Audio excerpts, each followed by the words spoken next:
તો કેમ છો બધા? ગઈકાલે આપણે નિવસન તંત્રના ઘટકો એ જોયા હતા. નિવસન તંત્ર એટલે શું? ઇકોસિસ્ટમ. ઇકોસિસ્ટમ એટલે શું? તો કે આપણે જે પર્યાવરણમાં રહીએ છીએ, બરાબર છે, આપણે જે પર્યાવરણમાં રહીએ છીએ એ પર્યાવરણ સાથે આપણો કેવી રીતનો સંબંધ છે, કેવી રીતે આપણે પર્યાવરણ સાથે કામ પાડીએ છીએ. પર્યાવરણ એટલે શું? આપણે આજુબાજુ જે પણ છે એ, બરાબર છે, જે પણ વસ્તુ છે, સજીવ નિર્જીવ જેટલી પણ વસ્તુ છે એ બધું પર્યાવરણમાં આવી જાય. એની સાથે આપણે કેવી રીતે કામ પાડીએ છીએ, બરાબર છે, તો એ શું કહેવાય? ઇકોસિસ્ટમ. હવે એના ઘટકો જે છે આપણે ગઈકાલે જોઈ ગયા હતા કે બે પ્રકારના હોય, અજૈવિક અને જૈવિક એમ, બરાબર છે. અજૈવિક એટલે નામ ઉપરથી જ ખબર પડે છે, જેની અંદર જીવ નથી. તો એની અંદર જે છે એ કેવા ઘટકો આવે?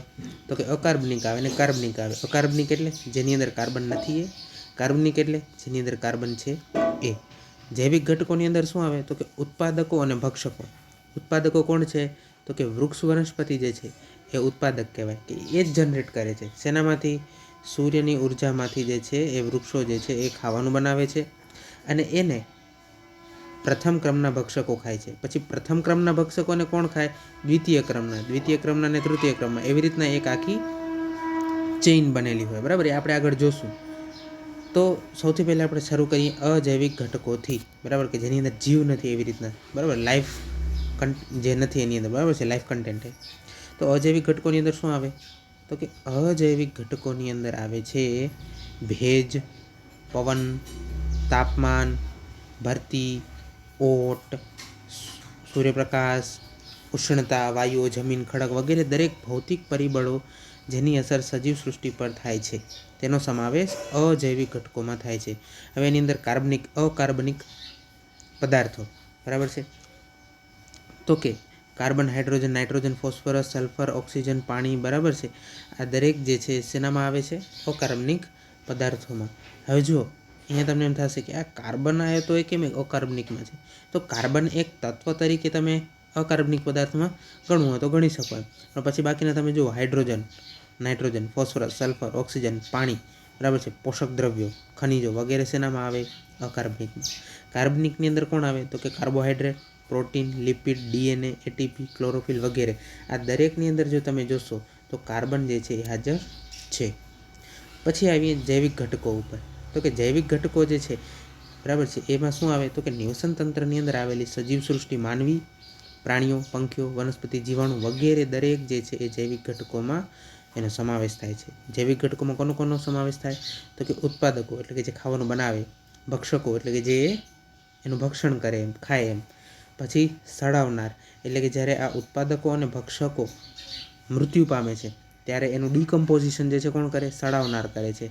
અને પછી છેલ્લે આવે છે રૂપાંતર કરનાર એટલે કે રિડ્યુસર. આ દરેક વસ્તુ આપણે જોઈશું. ઉત્પાદકો શું આવે? તો કે પ્રકાશ સંશ્લેષણની ક્રિયા દ્વારા સૂર્યશક્તિનો ઉપયોગ કરી ખોરાક ઉત્પન્ન કરતા સજીવને ઉત્પાદકો કહે છે. મેં તમને શરૂઆતમાં જ કીધું કે વનસ્પતિ, જળાશયની લીલ, ઘાસ, વૃક્ષો વગેરે શેનામાં આવે છે? ઉત્પાદકોમાં આવે છે. ભક્ષકો બીજાએ તૈયાર કરેલ ખોરાક પર જે સજીવો નભે છે તેને ભક્ષકો કહે છે. હવે આ બીજાએ તૈયાર કરેલ ખોરાક એટલે શું? તો કે બીજાએ તૈયાર કરેલ ખોરાક એટલે વૃક્ષ પણ આવે, બરાબર છે, કે જેને આપણે શું કહીએ છીએ? ઉત્પાદક કહીએ છીએ. વૃક્ષ પણ આવે, બરાબર છે. હવે જો પહેલા ક્રમના ભક્ષકો છે એ કોની પર આધાર રાખશે? બીજા ક્રમના, બરાબર છે, એટલે આ બીજા ક્રમના પણ જે છે ભક્ષકો જ કહેવાય. શા માટે? તો કે એ કેની ઉપર નભે છે? તો કે પહેલા ક્રમના સજીવો ઉપર નભે છે, બરાબર. એટલે ભક્ષકોની વ્યાખ્યા શું છે? તો કે બીજાએ તૈયાર કરેલ ખોરાક પર જે નભે એ ભક્ષકો. હવે પ્રથમ ક્રમના ભક્ષકો એટલે કે જેને આપણે શું કહીએ? તૃણાહારી એટલે કે હર્બીવોર્સ કહેવાય. એ કોણ? તો કે ઘાસ પર નભતા સજીવો, જેમ કે ગાય, બકરી, હરણ, માણસ વગેરે. હવે એમ ના કહેજો કે માણસ તો ક્યાં ઘાસ ખાય, પણ કહેવાનો અર્થ છે વનસ્પતિ. આપણે બ્રોડ સેન્સમાં જોઈએ તો વનસ્પતિ ઉપર આધાર રાખતા સજીવો એટલે પ્રથમ ક્રમના. દ્વિતીય ક્રમના કોણ? તો કે કાર્નિવોર્સ એટલે કે માંસાહારી, બરાબર. આ પ્રકારના સજીવો આ પ્રકારના સજીવો કોના ઉપર નભે છે? તો કે જે શાકાહારી સજીવો છે એના ઉપર, એટલે કે ગાય, બકરી, ભેંસ વગેરે ઉપર, બરાબર છે. તેઓ ખોરાક માટે પ્રથમ ક્રમના ભક્ષકો પર આધાર રાખે છે. એટલે શું? જેમ કે સાપ ઉંદરને ખાય છે, બરાબર. ઉંદર કોણ છે? તો કે એ ભલે ઘાસ ના ખાતું હોય, બરાબર છે, પણ એ અનાજ ખાય, બરાબર છે, અનાજ છે કે એવી વસ્તુઓ જે છે ખાય છે, બરાબર. એટલે શેનામાં આવે છે? પ્રથમ ક્રમના ભક્ષકોની અંદર આવે છે. તો દેડકો કીટકને ખાય, ગરોળી છે, આવી રીતનું, બરાબર છે. પછી સિંહ છે, બરાબર છે, એ કોને ખાય? હરણને ખાય, બરાબર. હરણ કેવો છે? વનસ્પતિ આહારી છે. તો એવી રીતના જે છે એમ છે. તૃતીય ક્રમના ભક્ષકો એટલે કે ટર્શરી કન્ઝ્યુમર્સ, તેઓ દ્વિતીય ક્રમના ભક્ષકો ઉપર આધાર રાખે છે, બરાબર છે. જેમ કે સમડી કોને ખાય છે? સાપને ખાય છે, બરાબર છે. સમડી સાપને ખાય, બિલાડી ગરોળીને ખાય, એવી રીતે. ચતુર્થ ક્રમના ભક્ષકો જે છે કોના ઉપર આધાર રાખે? તો કે તૃતીય કક્ષાના ભક્ષકો ઉપર. જેમ કે વાઘ કોને ખાય? બિલાડીને. હવે સર્વભક્ષી જે છે આ પ્રકારના ભક્ષકો શાકાહારી કે માંસાહારી હોય છે. જેમ કે વનસ્પતિ જેમ કે રીંછ, બરાબર છે, એ વનસ્પતિને પણ ખાય અને એ ના મળે તો પ્રાણીને પણ ખાઈ જાય, એમ કહેવાનો અર્થ એમ. તો જો તમારે આ યાદ રાખવું હોય શું ભક્ષકોને, તો કેવી રીતે યાદ રાખી શકો? તો કે સૌથી પહેલે તો કોણ આવે? ઘાસ આવે. ઘાસને કોણ ખાય? ઘાસને તો કે સમજો કે સસલું ખાય. સસલાને કોણ ખાય? તો કે ભાઈ સમજો કે શિયાળ ખાય. શિયાળને કોણ ખાય? તો કે ભાઈ સિંહ ખાય, બરાબર. આવી રીતના આ થયા પ્રથમ, આ દ્વિતીય, આ તૃતીય, એવી રીતે, બરાબર છે. પછી આવે છે સડાવનાર એટલે કે ડિકમ્પોઝર. હવે સડાવનાર બે પ્રકારના છે, એક છે મૃતોપજીવી અને એક પરોપજીવી.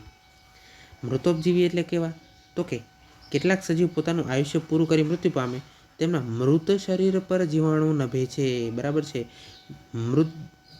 મૃત શરીર ઉપર જે જીવાણુ નભતા હોય, જે ડિકમ્પોઝર નભતા હોય, બરાબર, એ કહેવાય મૃતોપજીવી કહેવાય. મૃત શરીર સડવા લાગે છે આ પ્રકારના જીવાણુને મૃતોપજીવી કહે છે. તેઓ જટિલ કાર્બનિક ઘટકોનું સાદા કાર્બનિક ઘટકોમાં અને વાયુમાં રૂપાંતર કરે છે અને અંતે આસપાસના વાતાવરણમાં અજૈવિક ઘટક તરીકે મળી જાય છે.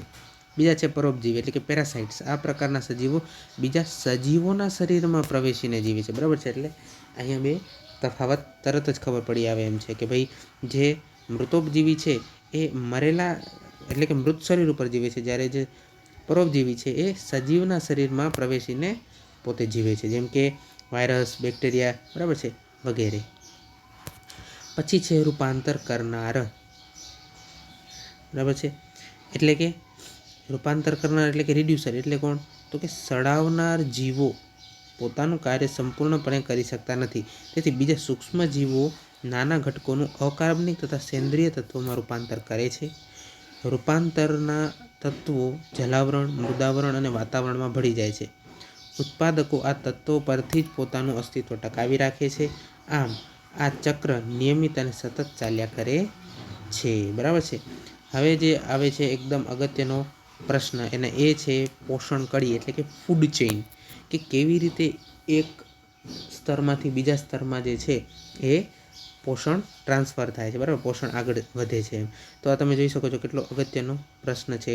2012, 13, 14, 16, 17, બરાબર છે, એવી રીતના પૂછાણો જ છે. હવે ઉત્પાદકો રૂપાંતર કરનારાઓ પેદા કરેલા અકાર્બનિક અને સેન્દ્રિય તત્વોમાંથી પોષણ મેળવે છે. તૃણાહારીઓ ખોરાક માટે ઉત્પાદકો ઉપર આધાર રાખે છે. માંસાહારીઓ ખોરાક માટે તૃણાહારીઓ ઉપર આધાર રાખે છે. આમ ઉત્પાદકો, તૃણાહારીઓ, માંસાહારીઓ અને રૂપાંતરકો વચ્ચે ખોરાક બાબતમાં એક કડીની રચના થાય છે, જેને શું કહે છે? પોષણ કડી. એટલે કે શું? તો કે જો ઉત્પાદકો શું કરે છે તો કે સૂર્યપ્રકાશની હાજરીમાં ખાવાનું બનાવે છે.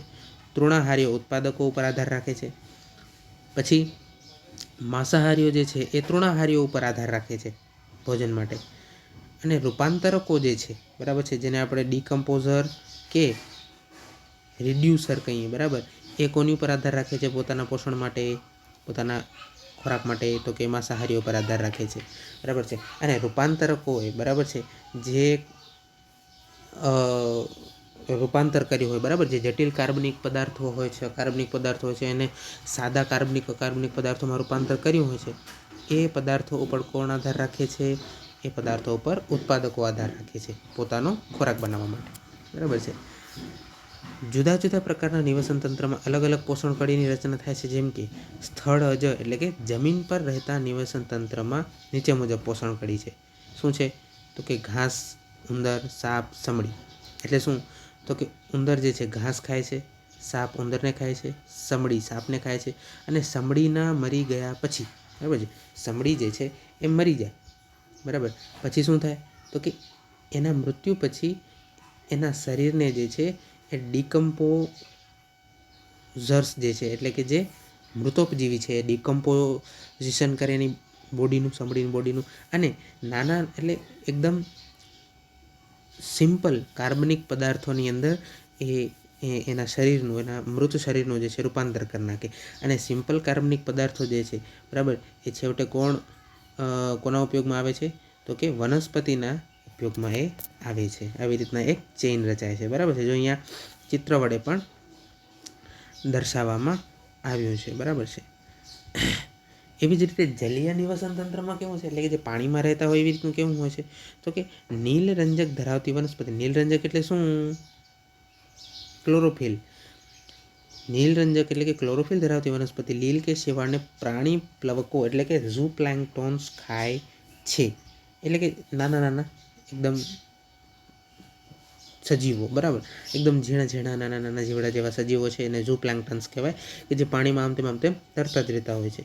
અને આ પ્રાણી પ્લાવકો એટલે કે ઝૂ પ્લાન્ક્ટન્સને માછલા ખાય છે અને તેનાથી પોષણકારીની રચના થાય છે, બરાબર છે. એટલે જો નીલરંજક એટલે કે ક્લોરોફિલ ધરાવતી વનસ્પતિ છે, બરાબર છે, એ ખોરાક બનાવે છે, એને ઝૂ પ્લાન્ક્ટન્સ ખાય છે, અને માછલીઓ જે છે એ ઝૂ પ્લાન્ક્ટન્સ ખાય છે. સામાન્ય રીતે નિવસન તંત્રમાં અનેક પોષણ કડીઓ એટલે કે આહાર શૃંખલા આવેલી હોય છે, જે એકબીજા સાથે પારસ્પરિક સંબંધ રાખે છે અને પરિણામે એક આહાર ઝાડ એટલે કે ફૂડ વેબની રચના કરે છે, બરાબર છે.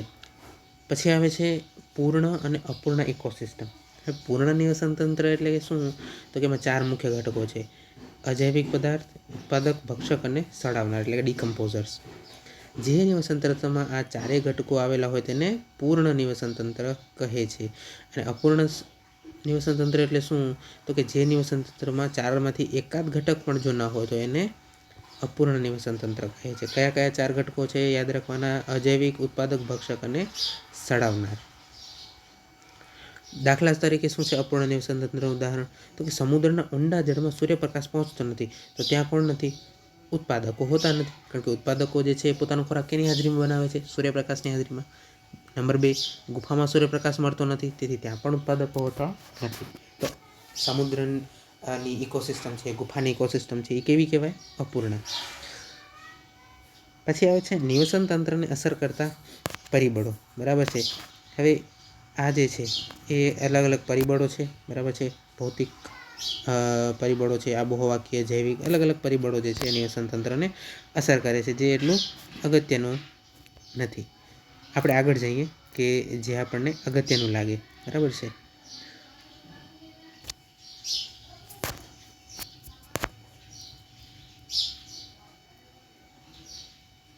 તો જૈવ ભૂ રાસાયણિક ચક્રો, બરાબર છે, એટલે કે બાયો જીઓકેમિકલ સાયકલ્સ, એટલે અલગ અલગ cycles, carbon cycles, nitrogen cycles, sulphur cycle. તો આવી અલગ અલગ સાયકલ્સ જે છે એ આપણે હવે જે છે એ જોશું, બરાબર છે. એક કામ કરીએ, આપણે અલગ અલગ સાયકલ્સ જે છે, બરાબર છે, કઈ સાયકલ્સ જોવાની છે? આપણે અલગ અલગ 5 સાયકલ જોવાની છે, બરાબર છે. અને દરેક સાયકલ જે છે એ એક મહત્વનો પ્રશ્ન છે, તમે જોઈ શકો છો. તો આપણે નેક્સ્ટ લેક્ચરમાં એને કન્ટિન્યુ કરશું.